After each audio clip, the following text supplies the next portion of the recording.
Hi everyone, 3 Beer and a Whiskey, and it is 7 days till Christmas Eve, a week till Christmas Eve, or at least it is on the day that I'm recording this, because I'm still behind with my advent calendars.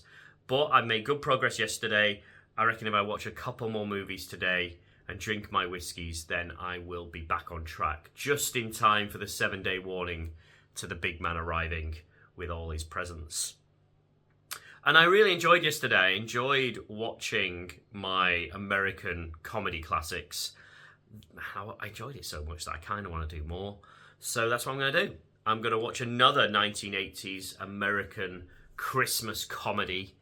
Only just 1980s though, because it was Christmas 1989 when this one came out.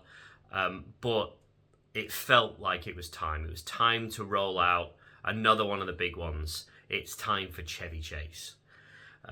Chevy Chase, the dad, the crazy slapstick, over-the-top dad from the National Lampoon movies.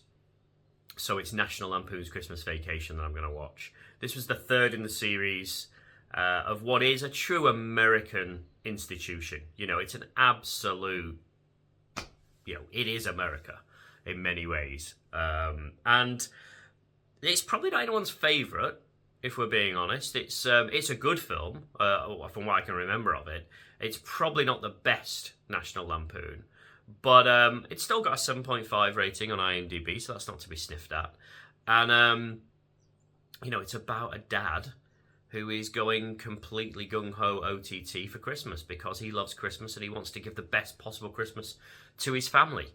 And because of that, I am dressed for the movie. I felt it was necessary to get into the character as well as the OTT Christmas dad. Don't think I'm going to be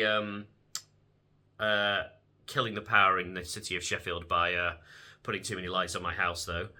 But we'll see how the day goes and how much whiskey I have to drink. It's like I say, it stars Chevy Chase. Everyone is aware of him. If you've not, then you've been living under a rock for far too long. He's a great American comedian, and like all great American comedians, had to make a Christmas movie, and this one is a real classic. It's John Hughes behind it, so the man who then went on to make Home Alone, one of the greats from the 80s and 90s. This man, and so you kind of know what to expect.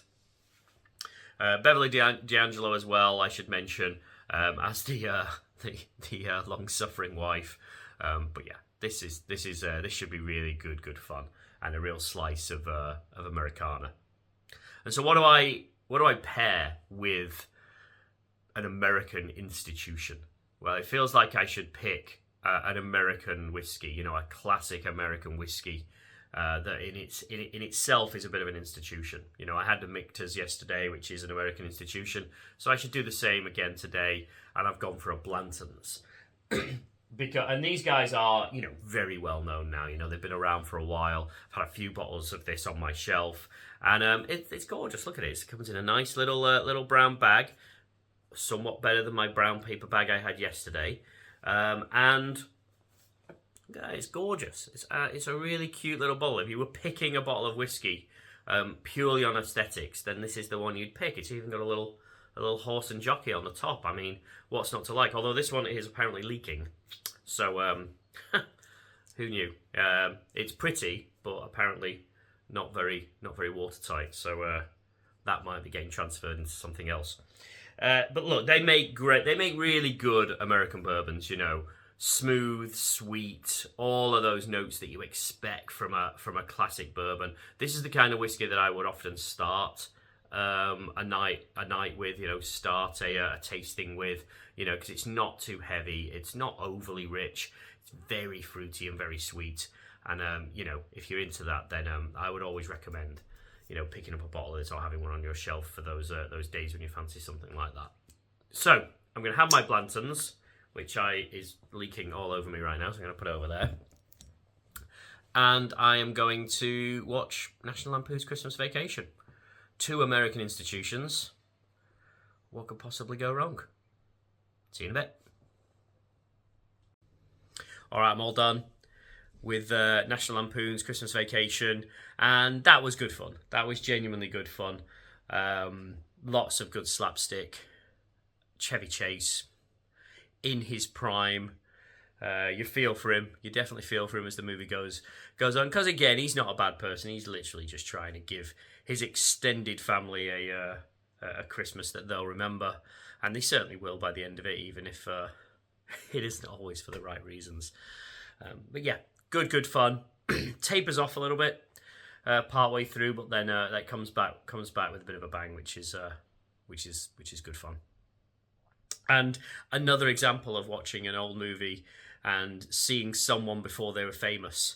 In this case, Johnny Galecki playing the son, the Griswold's son, and he went on to play Leonard in Big Bang Theory. So there you go. Did not see that coming. But yeah, enjoyable. Probably not the best of the, of this run of American 80s classics I've watched. I will give it an 8. I think it is good. Not as good as Trading Places, probably on par with Scrooged, maybe something like that. So I'm going to give it a 8 Maids a Milking. I think that's completely fair, completely solid. And yeah, on to the whiskey. What about the whiskey, the Blantons? Got to be honest with you, I was a bit disappointed. There was a bit of a spirit burn there. Not overwhelming, but it was definitely there a little bit more than I recall from before. And overall, it went a bit flat. And I don't know if that's because, like I said, there's a bit of a leak in the bottle. I don't know if that's something to do with oxidization or something like that, a bit of oxygen getting in there. I never used to believe that was a thing, but it was just a little bit flat overall. Still some citrusy notes coming through. Obviously very sweet, but yeah, bit disappointing. So I'm only going to give that a 5, with a 5 out of 10, with a caveat that it might be something to do with the bottle being not well secured or well sealed. So there you go, an 8 for National Lampoon and a 5 for the Blantons, which is a shame. So I'll leave it there.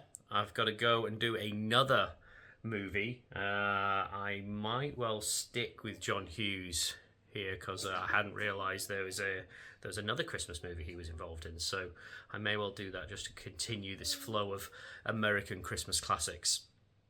So I'm going to go off and do that. As always, if you could like, subscribe, that kind of stuff, and I will see you on the next one. Cheers.